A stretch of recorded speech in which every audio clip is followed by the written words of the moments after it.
और घोसी लोकसभा के हमारे बुजुर्गों, नौजवान साथियों, दोस्तों, आज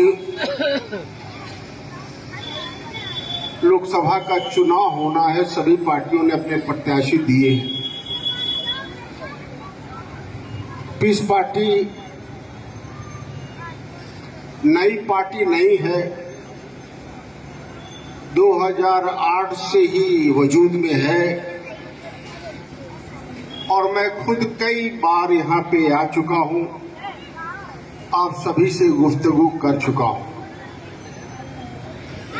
साथियों,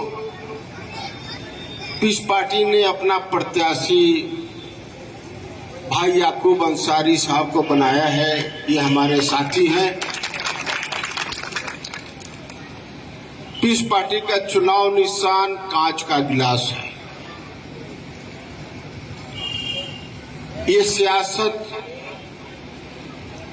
ये जो चुनाव है,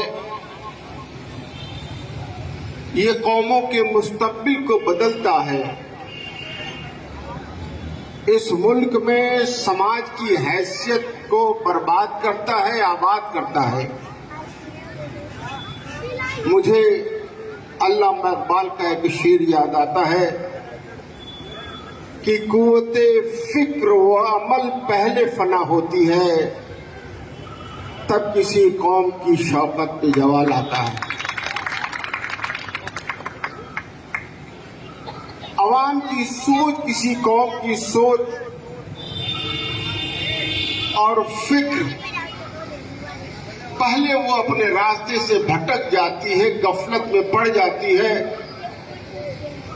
तभी उस कौम की शौकत, उसका जवाल होता है। ये अल्लामा इकबाल ने कहा है। अभी हम ज्यादातर लोग मगरिब की नमाज पढ़कर के यहाँ बैठे हैं और बहुत सारे हमारे साथी बुजुर्ग इशा की नमाज के लिए इंतजार कर रहे हैं। उसमें सूरह फातिहा में एक ही चीज है जो शायद हम सभी ने कभी गौर फिक्र न किया हो। हमारे उलमा ने भी बहुत ज्यादा तशरीह न की हो। अल्लाह की हम्द और सना करने के बाद एक ही दुआ हर इंसान को मांगने पर मेरे रब ने फर्ज किया है कि अल्लाह मुझे सीधे रास्ते पे ले जा। जिस पर तेरा इनाम हुआ वो रास्ता नहीं, जिस पर तेरा गजब हुआ या गुमराह हो गए। मतलब ये है कि इतना जरूरी है रास्ता चुनना कि हम किस रास्ते पे चुनते हैं।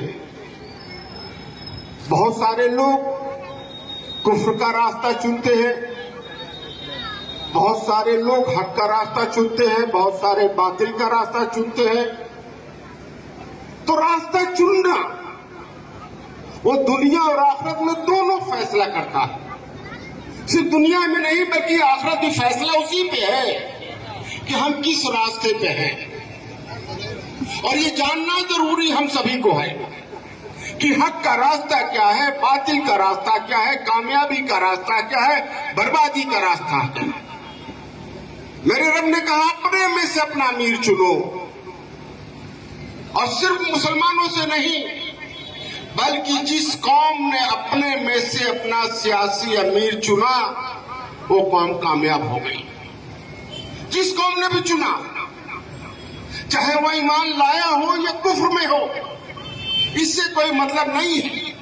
अगर यादव भाइयों ने अपनी कौम में अपना अमीर चुना, जाटो भाइयों ने चुना, राजभर भाई ने चुना, निषाद भाई ने चुना, कुर्मी भाई ने चुना, तभी वो कामयाब हो गए। तादाद से कुछ नहीं होता।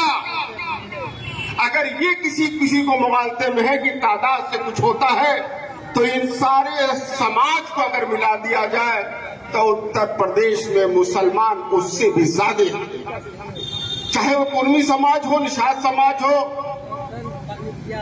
चाहे राजभर समाज हो, या यादव समाज हो, अगर ये सारे समाज को जोड़ दिया जाए तो मुस्लिम समाज की उत्तर प्रदेश में तादाद उससे ज्यादा है। मगर मुस्लिम समाज इसने आजादी के बाद से अपने में से अपना अमीर नहीं चुना, तो उसने दुनिया में नाकामयाब है और हमारे रब की मुखालफत कर रहा है, हमारे नबी की मुखालफत कर रहा है और अपनी कामयाबी की दुआ मस्जिद में मांग रहा है। जो बागी है हमारे रब का, हमारे नबी का, वो जो गैरों की क़यादत को कबूल करता है और अपने फलाह की बात करता है, वो कैसे मुमकिन है? जिसको मेरे रब ने फर्ज कर दिया कि रास्ता चुनना सबसे जरूरी है कि कौन सा रास्ता चुनते हो, इसी पर फैसला है। अगर जिसने अपने में से रास्ता चुना वो सभी गठबंधन में रहा, आप रास्ता नहीं चुने कि मेरे रब ने फर्ज किया है कि आप हक का रास्ता चुनते हो कि बातिल का रास्ता चुनते हो। गैरों की क़यादत को, उसको नेता चुनना, उसे उसकी हिमायत करना, ये बातिल का रास्ता है। अपनी क़यादत को अपने समाज के लोगों से चुनना ये हक का रास्ता है और जिस भी समाज ने ये काम किया है वो कामयाब हो गए। हमारे भाई जो है अपने जाती मफाद में भाजपा के साथ हैं, सपा के साथ हैं, कांग्रेस के साथ हैं, बसपा के साथ हैं, वो उन्हें वोट तो दिलाते हैं और पीस पार्टी के खिलाफ दुष्प्रचार भी करते हैं। वो बेचारे बड़े गफलत में हैं। उन्होंने वोट को, गौर से सुनिएगा, उन्होंने वोट को अपने नेताओं से जोड़ दिया, मुस्लिम समाज को अपने अपने नेताओं से जोड़ दिया। अब उनका नेता, जब मुस्लिम समाज उनसे जुड़ गया है तो उनका नेता उन्हें टिकट नहीं देता, कहता है कि मुस्लिम है तो इसे दूसरे टिकट नहीं, वोट नहीं देंगे, ये जीत नहीं पाएगा, दूसरे को वोट देता, टिकट देता है और ये मान बैठा है कि मुस्लिम समाज तो हमें वोट देगा ही देगा। तो बेचारे गफलत में है। अभी तो पीस पार्टी को हराने के लिए वो काम कर रहे थे, मगर अब उन्हें भी टिकट नहीं मिल रहा है। यही आप नगर पालिका अध्यक्ष जी को आप देख रहे हो, पूरी जिंदगी उन्होंने समाजवादी पार्टी में लगा दिया था मगर टिकट उन्हें नहीं दिया गया है नहीं। तो आज यही हालत है। लोकसभा का टिकट का देख लीजिए, जिन्होंने अपनी पूरी जिंदगी सपा, बसपा, कांग्रेस, भाजपा में लगा देगी मगर उन्हें टिकट नहीं मिला क्योंकि उन्होंने मान लिया है कि समाज तो हमको वोट देता है, उनके टिकट देने से क्या फायदा, दूसरों को देंगे तो ये मुस्लिम समाज उन्हें वोट दे देगा। साथियों, वो भी गफलत में बर्बाद हो रहे हैं, अपने समाज को बर्बाद कर ही रहे हैं अपने फायदे के लिए। बेचारों को उनका भी कोई फायदा नहीं हो रहा है।